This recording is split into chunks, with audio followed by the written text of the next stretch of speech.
Nggak tahu sih Del. Aku nerima email dari bank, minta informasi akunku buat diperbarui keamanannya. Bentar, emangnya kamu ngelakuin apa? Aku tadi beri semua yang diminta bank. Mereka bilang itu penting untuk keamanan. Astaga, itu phishing. Mereka mencoba mencuri informasi pribadimu. Phishing? Aku belum dengar apa itu phishing.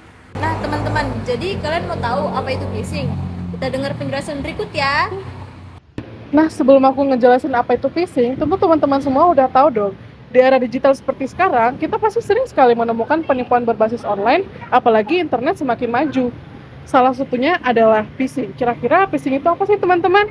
Phishing merupakan salah satu kejahatan di era digital yang digunakan para penjahat cyber untuk mengambil informasi dari pengguna internet sebanyak-banyaknya.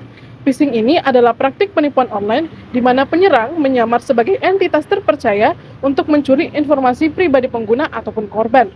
Mereka menggunakan metode manipulasi dan rekayasa sosial untuk mengelabui korban agar mengungkapkan data sensitif mereka yang nantinya akan digunakan untuk melakukan penipuan seperti pencurian identitas atau kegiatan kriminal lainnya.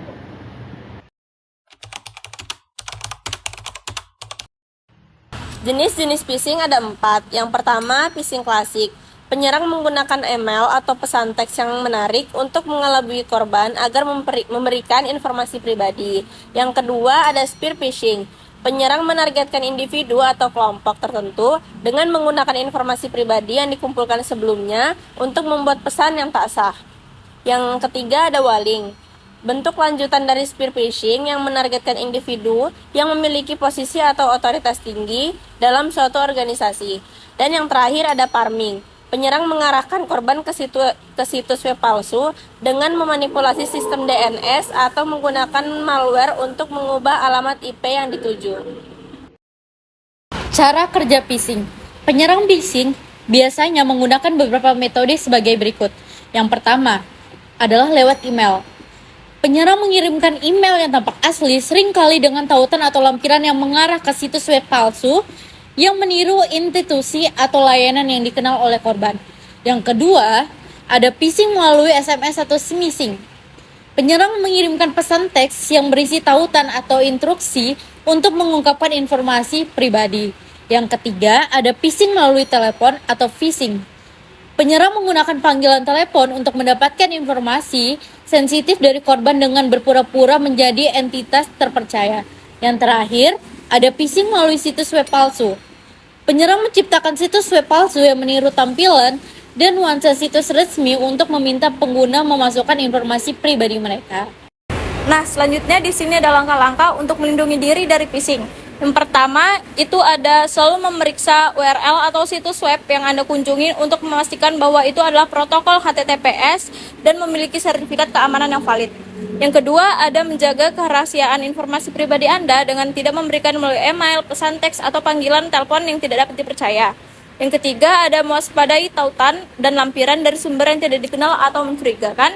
Yang keempat, itu pastikan untuk menggunakan antivirus dan perangkat lunak keamanan serta aktifkan firewall untuk meningkatkan perlindungan Anda. Yang terakhir, ada tingkatkan kesadaran keamanan dengan terus mengedukasi diri sendiri dan orang lain tentang taktik phishing yang umum digunakan serta tanda tangan peringatan yang perlu diwaspadai. Kegiatan phishing memang bertujuan memancing orang untuk memberikan informasi pribadi secara sukarela tanpa disadari. Padahal, informasi yang dibagikan tersebut akan digunakan untuk tujuan kejahatan. Kenapa korban mau melakukan hal itu?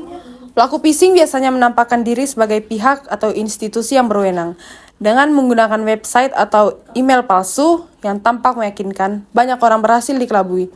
Informasi data phishing yang diperoleh bisa langsung dimanfaatkan untuk menipu korban, atau bisa juga dijual ke pihak lain untuk melakukan tindakan tidak bertanggung jawab, seperti penyalahgunaan akun. Aksi cybercrime ini memang berbahaya. Menurut laporan, 32% pencurian data selalu melibatkan kegiatan phishing. Bahkan, di awal tahun 2020 saja, Anti-Phishing Working Group mencatat sudah ada 165.772